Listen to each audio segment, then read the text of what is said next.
আসসালামু আলাইকুম, আমি সুমাইয়া। আমি তোমাদেরকে ষষ্ঠ শ্রেণীর গণিতের 1.1 অনুশীলনী করে দেখাবো।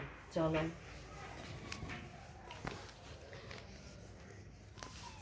এখানে দেখো, এখানে নিচের সংখ্যাগুলো অঙ্কে লেখো। তাহলে আমরা এখন নিচের সংখ্যাগুলি কি করব? অঙ্কে লিখব। তাহলে এই যে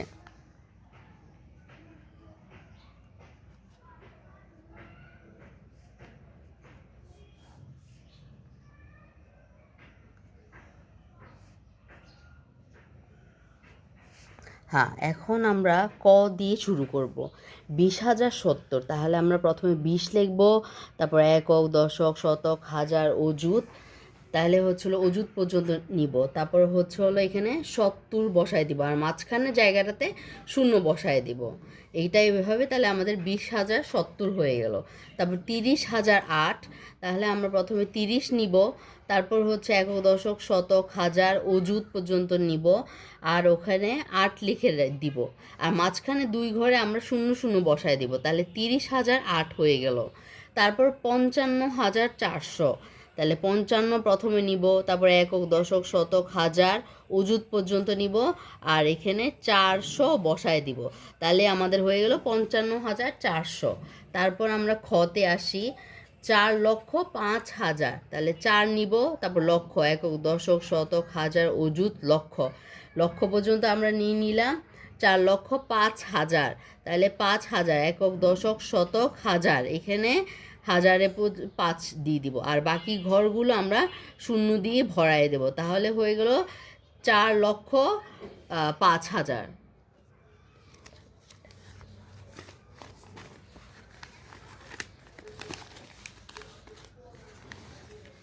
এরপরে আসছি 7,02,075। তাহলে 7 লক্ষ, 7 একক, দশক, শতক, হাজার, অযুত, লক্ষ।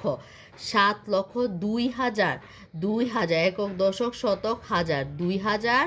তারপরে 2,075। তাহলে আমরা এখানে 7 আর 5, 75 লিখে দিলাম, আর বাকি ঘরগুলো আমরা শূন্য দিয়ে ফিল আপ করে দিব। তাহলে এখানে 7,02,075 হয়ে গেল।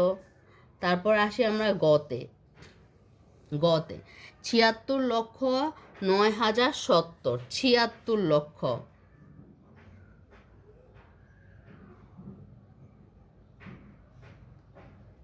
তখন আমরা 76 লক্ষ, তখন একক, দশক, শতক, হাজার, অযুত, লক্ষ, নিযুত। আমাদের নিযুত পর্যন্ত যেতে হবে 76 লক্ষের জন্য। 9,000, একক, দশক, শতক, হাজার। তারপরে 9,070। তাহলে আমরা এখানে 70 দিয়ে দিলাম এখানে। তাহলে মাঝখানেরটা আমরা শূন্য দিয়ে ভরিয়ে দিব। তাহলে আমাদের হয়ে গেল। তারপরে 30,09,004। 30 লক্ষের জন্য 30 লক্ষ, একক, দশক, শতক, হাজার, অযুত, লক্ষ, নিযুত পর্যন্ত যেতে হবে। 30,09,004, একক, দশক, শতক। শতকে হলো 900, আর এখানে 4, বাকিগুলি শূন্য দিয়ে ভরিয়ে দিব।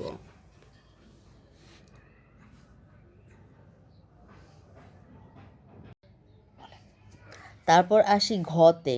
ঘতে হলো 5,03,02,007। 5 কোটি, এখানে 5 লিখবো, একক, দশক, শতক, হাজার, অযুত, লক্ষ, নিযুত, কোটি। 5,03,00,000, একক, দশক, শতক, হাজার, অযুত, লক্ষ। 3,02,007, একক, দশক, শতক, হাজার, 2,000, এখানে 7, আর বাকিগুলোতে আমরা কি করে দিব? শূন্য করে দেব। তাহলে আমাদের হয়ে গেল কি 5,03,02,007। এরপর আসিতে ওমতে। এখানে 98,07,05,009। 98 কোটি। তাহলে হলো যে 9, 8, তারপরে হলো কোটি। আমরা একক, দশক, শতক, হাজার, অযুত, লক্ষ, নিযুত, কোটি। তারপর আরও একটা ঘর নিব, কারণ হচ্ছে 98 কোটি। তারপরে এখানে 98,07,00,000, একক, দশক, শতক, হাজার, অযুত, লক্ষ। 7,05,000, একক, দশক, শতক, হাজার। 5,009। তাহলে এখানে বাকিগুলিতে আমরা শূন্য বসায় দিব। তাহলে আমাদের হয়ে গেল কি 98,07,05,009। এরপরে আসতেছি কি চতে 102 কোটি, তাহলে 102, এখানে এটা কোটি, ঠিক আছে, 102 কোটি হলো। তাহলে কোটি হলো একক, দশক, শতক, হাজার, অযুত, লক্ষ, নিযুত, কোটি, ঠিক আছে। তারপরে 102 কোটি 5,708, 5,000 একক, দশক, শতক, হাজার, 5,000, তারপরে 708, 708, ঠিক আছে। তাহলে বাকিগুলিতে আমরা শূন্য বসায় দিব। তাহলে বোঝা গেল যে এটা চতে কি হলো 102 কোটি 5,708। তারপর আসতেছে যে ছতে 955 কোটি 7,90,000, তাহলে 955, তাহলে 955 কোটি, 955 কোটি 7 লক্ষ একক, দশক, শতক, হাজার, অযুত, লক্ষ, নিযুত, কোটি।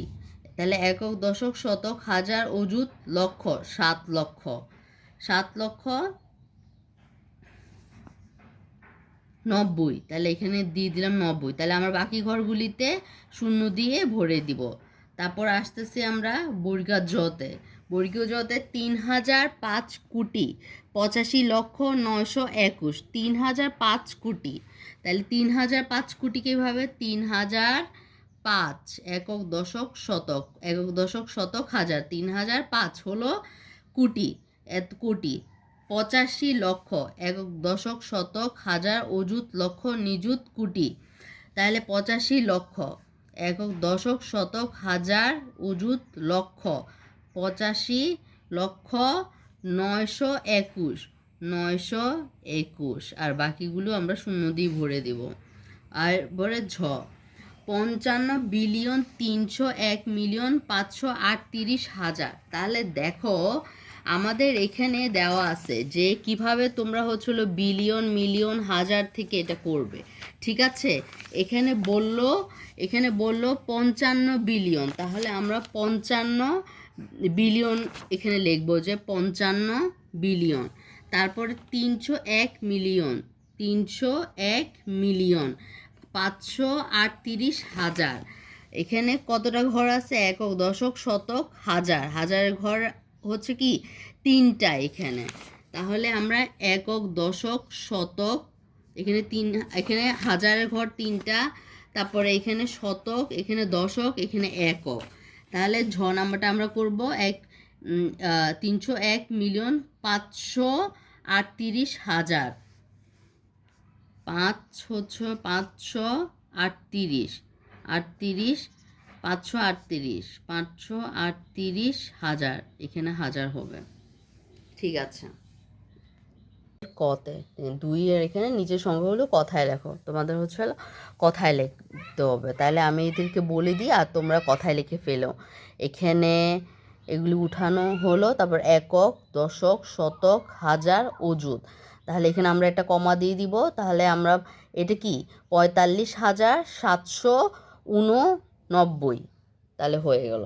তারপর হলো যে 41,007, তাহলে একক, দশক, শতক, হাজার, অযুত। তাহলে এখানে একটা কমা দিয়ে দিলাম, তাহলে হলো কত? 41,007। তারপরে 8,9,1,0,7,1, তাহলে একক, দশক, শতক, হাজার, অযুত, লক্ষ। তাহলে এখানে একটা কমা, আর একক, দশক, শতক, হাজার, অযুত, হাজার আর অযুত মিলে একটা কমা। তাহলে কি হলো যে 8,91,071। তারপর আমরা খতে আসি, ঠিক আছে। এখানে 2,0,0,0,7,8 একক, দশক, শতক, হাজার, অযুত, লক্ষ। তাহলে এখানে 2,78,000, ব্যাস 2,78,000। তারপরে আসি 7,9,0,6,7,8 একক, দশক, শতক, হাজার, অযুত, লক্ষ। তাহলে এখানে আমরা বরাবরের মতোই কমা দিলাম কোথায়? হাজার আর অযুত 2 ঘর, আর হচ্ছে লক্ষ 1 ঘর। তাহলে 7,90,678, ঠিক আছে। তারপর আসি 8,9,0,0,7,5, তাহলে একক, দশক, শতক, হাজার, অযুত, লক্ষ। তাহলে হচ্ছিল আমরা আগের মতোই 3 ঘর পরে একটা কমা, 2 ঘর পরে আরেকটা কমা, এরকম করে নিয়ে নিলাম। তাহলে 8,90,075। তারপর আমরা গতে আসি। গতে হলো 4,4,0,0,7,8,5 একক, দশক, শতক, হাজার, অযুত, লক্ষ, নিযুত। তাহলে 2 ঘর 2 ঘর, তাহলে 44,785। মাঝখানেটা নাই, ঠিক আছে। তারপর আসি 6,8,7,0,5,0,9 একক, দশক, শতক, হাজার, অযুত, লক্ষ, নিযুত। তাহলে এই 2 ঘর, তারপর এভাবে। তাহলে কত? 68,70,509। তারপর আসি 7,1,0,5,0,7,0 একক, দশক, শতক, হাজার, অযুত, লক্ষ, নিযুত। তাহলে আমরা কি করব? এই যে এখানে একটা কমা, এখানে কমা, তাহলে কি 71,570। সহজ আছে না? তারপর আসি ঘতে 50,8,7,7,0,0,3। তাহলে একক, দশক, শতক, হাজার, অযুত, লক্ষ, নিযুত, কোটি। তাহলে 5 কোটিতে একটা, তারপরে 8-এ, তারপরে একক, দশক, শতক, হাজার, অযুত, হাজার অযুতে একটা। তাহলে হলো কত? 5,08,77,003। তারপর আসি হচ্ছিল যে 9,4,3,0,9,7,99। তাহলে একক, দশক, শতক, হাজার, অযুত, লক্ষ, নিযুত, কোটি। 9,43,9,799। তাহলে হচ্ছিল 9,799। তারপর আসবো আমরা কিসে? 8,3,9,0,0,7,6,5 একক, দশক, শতক, হাজার, অযুত, লক্ষ, নিযুত, কোটি। ঠিক আছে। তাহলে তোমরা তো জানোই কমা কোথায় কোথায় দিতে হয়। তাহলে আমরা 8,39,000,039 তাহলে 8,39,765। দেখো আমরা তাহলে এখন 3 নাম্বার অঙ্কটা করব। তো এখানে বলতেছে যে নিচের সংখ্যাগুলোতে যে সকল সার্থক অঙ্ক আছে তাদের স্থানীয় মান নির্ণয় করো। তাহলে আমরা জানি যে সার্থক বলতে সেটাই বোঝায় যার কোনো হলো ভ্যালু আছে। শূন্যের কি কোনো ভ্যালু নাই, মানে শূন্য বলতে আমরা বুঝি যে নাই, ঠিক আছে। তাহলে শূন্য তখনই হলো যে দাম হয়, ভ্যালু মানে কি দাম। তাহলে কখন? যখন একটা সংখ্যার পরে বসে। যেমন 1-এর পরে যদি একটা শূন্য বসে তাহলে আমরা 10, যেমন 10 টাকা, এটা একটা মান আছে, ঠিক আছে। তাহলে শূন্যের কোনো মান নাই। তাহলে আমরা এখন যেই কাজটা করবো এটা হচ্ছে নিচের সংখ্যাগুলিতে যে সকল সার্থক অঙ্ক আছে তাদের স্থানীয় মান নির্ণয়। তাহলে এখন আমরা কি কি করব? এখন এই যে 3-এর ক ক এখানে হলো যে 7-2 এর মধ্যে কোনো শূন্য নাই। 7-2 দুজনই হলো সার্থক অঙ্ক। তাহলে হলো স্থানীয় মান কি? 2-এর হলো কি একক, আর 7-এর হলো যে দশক। তারপর হলো খ 3, 5, 9 তাহলে কি একক, তারপর 5 হলো যে দশক, 3 হলো যে শতক। তারপর আসতেছে 4, 2, 0, 3, 3 হচ্ছে একক, যেহেতু শূন্য আমরা মান ধরবো না তাহলে হলো 2 আর 4। তাহলে একক, মাঝখানে শূন্য চলে গেলে কি দশক, আর এই 2 হলো কি শতক। একক, দশক, শতক, হাজার, হাজার, ঠিক আছে। তারপর আসতেছে ঘয়ে 7,809, ঠিক আছে। তাহলে একক, দশক, শতক, হাজার, অযুত। তাহলে একক দিব আমরা, তারপরে দশক লেখার দরকার নাই, তারপরে শতক, হাজার লেখার দরকার নাই, অযুত, অযুত। তারপর আসতেছে ঘ ওমতে 1, 3, 0, 0, 4, 5, 0, 7, 8। 8 হচ্ছে একক, 7 হচ্ছে দশক,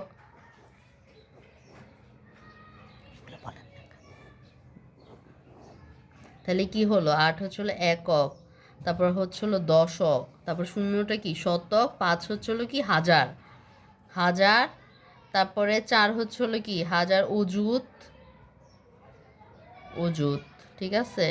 তারপরে আসতেছে অযুত লক্ষ, নিযুত কোটি, তাহলে 3 আসতেছে আমাদের কোটিতে, তাহলে 3 এবং 1 দুইটাই হচ্ছে হলো যে আমাদের কোটিতেই থাকবে, ঠিক আছে, দুইটাই হচ্ছে হলো কোটিতে থাকবে।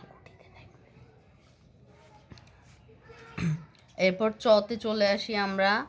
চতে হচ্ছে আহ, চ চতে হচ্ছে 2000, ওকে ওকে, 9709, তাহলে একক, দশক, ওকে, তাহলে এটা হচ্ছে হলো যে একক, তারপর এটা দশক হয়ে গেল, শতক, 7 হয়ে যাবে কি শতকে, তারপরে অযুত, শতক, হাজার, তাহলে 9 হয়ে যাবে হাজার, তারপর হচ্ছে হলো একক, দশক, শতক, হাজার, অযুত, লক্ষ, নিযুত, কোটি, তাহলে 25 কোটি, তাহলে হচ্ছে হলো দুইটাই হয়ে যাবে কি কোটিতে। চ ছ ছ নাম্বারটা হচ্ছে হলো 5 9 0 0 0 0 7 8 4 5, একক, দশক, শতক, হাজার, তাহলে কি একক, দশক, শতক, হাজার, অযুত, লক্ষ, নিযুত, কোটি, কোটির পরে তাহলে 590 কোটি, ঠিক আছে। তাহলে এগুলি হচ্ছে হলো যে কোটির ঘরে, তাহলে একক, দশক, শতক, হাজার, ছ। তারপর আসতেছে আমরা বর্গীয় জতে, তাহলে বর্গীয় জ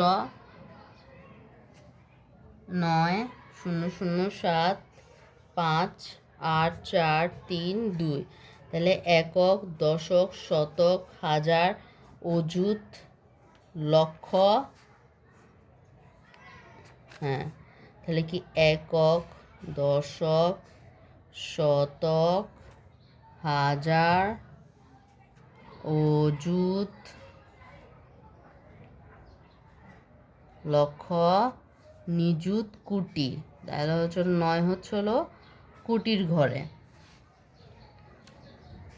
তারপরে ঝতে আমরা কি দেখব 105 7 8 0 9 2 3 0 0 4, তাহলে 4 হচ্ছে হলো যে একক, দশক, শতক, 3 হচ্ছে হলো যে হাজার, অযুত, অযুত, লক্ষ, নিযুত, কোটি, তাহলে বাকি সবটাই হচ্ছিল তোমার কি কোটির ঘরে যাবে। তারপর আসতেছি আমরা 4 নাম্বারে, ঠিক আছে। এখানে বলছে 9 অঙ্কের বৃহত্তম ও ক্ষুদ্রতম সংখ্যা লেখো। তোমরা জানো যে বৃহত্তম শূন্য থেকে 9 পর্যন্ত বৃহত্তম সংখ্যা কোনটা, অবশ্যই 9। তাহলে 9 অঙ্কের বৃহত্তম সংখ্যা কি, 1 2 3 4 5 6 7 8 9, 9টা 9, 1 2 3 4 5 6 7 8 9, তাহলে এটাই হচ্ছে হলো 9 অঙ্কের বৃহত্তম সংখ্যা। তাহলে এটা হয়ে গেল আমাদের কি 9 অঙ্কের বৃহত্তম সংখ্যা, ঠিক আছে। এরপর বলছে ক্ষুদ্রতম সংখ্যা, তাহলে আমরা জানি যে সব কিছুর মধ্যে সবচেয়ে ক্ষুদ্র 0 থেকে 9-এর মধ্যে ক্ষুদ্র হচ্ছে হলো কি 0, তাহলে আমরা হচ্ছে হলো যে কি একটা, অবশ্য শূন্যের কোনো দাম নাই, তাহলে 0 দিয়ে কোনো একটা সংখ্যা লেখা যায় না, এই জন্য আমাদেরকে 1 ব্যবহার করা লাগবে। 1-এর পরে আমরা বাকিটা 0 দিয়ে কাটিয়ে ফেলবো, তাহলে 9টা লাগবে, 1 2 3 4 5 6 7 8 9, তাহলে এটা হয়ে গেল আমাদের কি 9 অঙ্কের ক্ষুদ্রতম সংখ্যা, ঠিক আছে। তারপর আমরা আসি 5 নাম্বারে। 5 নাম্বারে কি বলল, একই অঙ্ক মাত্র একবার ব্যবহার করে 7 অঙ্কের বৃহত্তম ও ক্ষুদ্রতম সংখ্যা গঠন করো। তাহলে আমরা একটা অঙ্ক একবারই ব্যবহার করব, 7 অঙ্কের বৃহত্তম। তাহলে এখানে কয়টা ঘর আছে? 1টা 2টা 3টা 4টা 5টা 6টা 7টা। তাহলে এখানে কয়টা? 1টা 2টা 3টা 4টা 5টা 6টা 7টা। বৃহত্তম ক্ষুদ্রতম সংখ্যা গঠন করে, এটা আমরা ছোটোবেলায় যেটা করেছি, ছোট থেকে বড় সাজাও আর বড় থেকে ছোট সাজাও, এটা ঠিক এটাই হবে। এই যে 4 5 1 2 8 9 3, 4 5 1 2 8 9 3।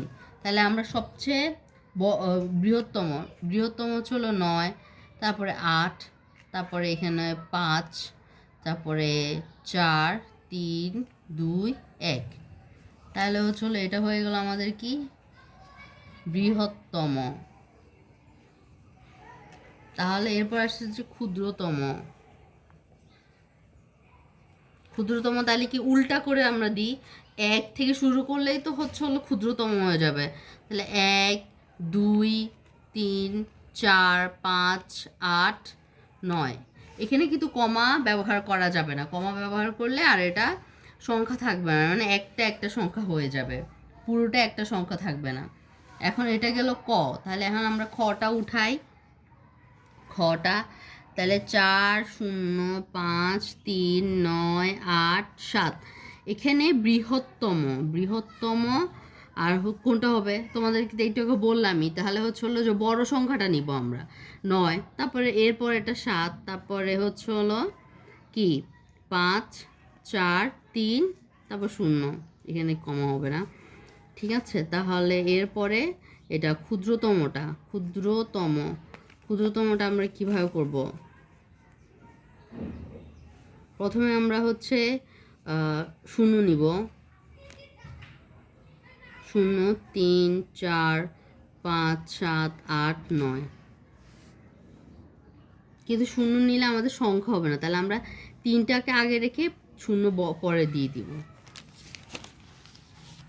তারপর আসে আমরা 6 নাম্বারে। 7 অঙ্কের বিশিষ্ট কোনো বৃহত্তম ও ক্ষুদ্রতম সংখ্যার প্রথমে 7 এবং শেষে 6 আছে, তাহলে বৃহত্তম, ঠিক আছে। বৃহত্তম হলে কি হবে? বৃহত্তম 7 অঙ্কের, তাহলে কি হবে? 9টা 9, তাহলে মানে 7টা 9, তাহলে 1 2 3 4 5 6 7। তাহলে আমরা পিছনে 9-এর জায়গায় 6 বসায় দিব আর সামনে 7 বসায় দিব। তাহলে এটা হয়ে গেল 7 অঙ্কের বৃহত্তম সংখ্যা। তাহলে 7 অঙ্কের ক্ষুদ্রতম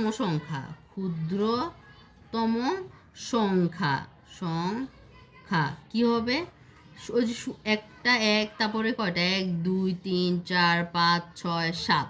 তাহলে 6টা 0 আর একটা 1, তাহলে তো একটা 7 ঘর হইল। তাহলে আমরা পিছনে 0-এর জায়গায় 6 বসায় দিব আর সামনে হলো 7 বসায় দিব। এই তো আমাদের ক্ষুদ্রতম সংখ্যা হয়ে গেল। আচ্ছা, আমাদের 6 গেল, এরপর আসতেছে 7 হলো যে 7 3 4 5 5। এই অঙ্কগুলোর বিপরীতভাবে সাজালে যে সংখ্যা হয় তা কথায় প্রকাশ করো। এটা তো বোঝোই, মানে বিপরীত মানে কি? 5 5 4 3 7। তাহলে কি একক দশক শতক, তাহলে 55,437 হবে। ওকে, ফাইন।